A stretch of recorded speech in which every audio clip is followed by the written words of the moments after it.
Word inquiry, we look at three main questions. We look at meaning of words, structure of words, and how words are built. So we're really building vocabulary, we're building spelling skills, but not in a rote learning way. And we find it applies very well to writing and extending vocabulary and spelling, but also to reading. As students get older, they're coming across a lot of unfamiliar words. So when they can actually identify bases and make connections between words, it supports their understanding of more complex text.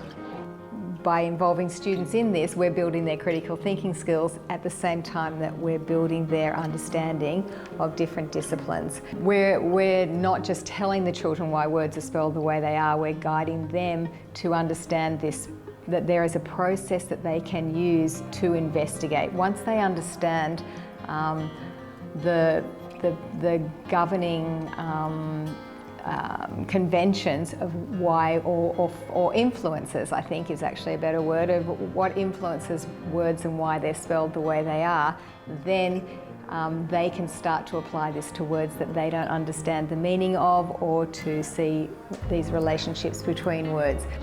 Word inquiry is really great because it's not things in isolation. We use word inquiry across our literacy to really explore language in a deep way. For example, we might be doing reading and notice a word that we're unfamiliar with, or notice some affixes that don't make sense to us, and we might dive into them with a word inquiry approach in reading time, in writing time, in our unit of inquiry. So it's really transdisciplinary, and it's a really great way to pull in all of our learning to think about the language and the etymology of the words.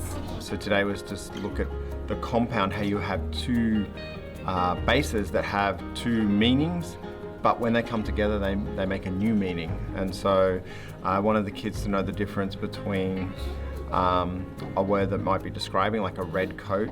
It just tells you that a coat is red, compared to a raincoat that actually gives you a whole new meaning when we think of raincoat.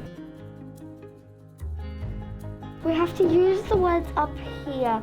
So, example, goldfish. Goldfish. It's not a fish that's made out of gold. No.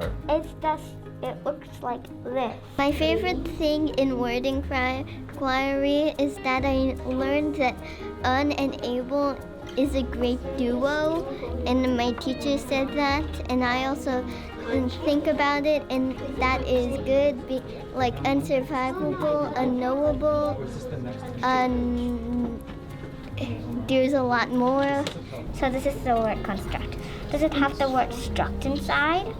If it does, we're gonna put it in the circle, and if it does not, we're gonna put it outside the circle. So it does have the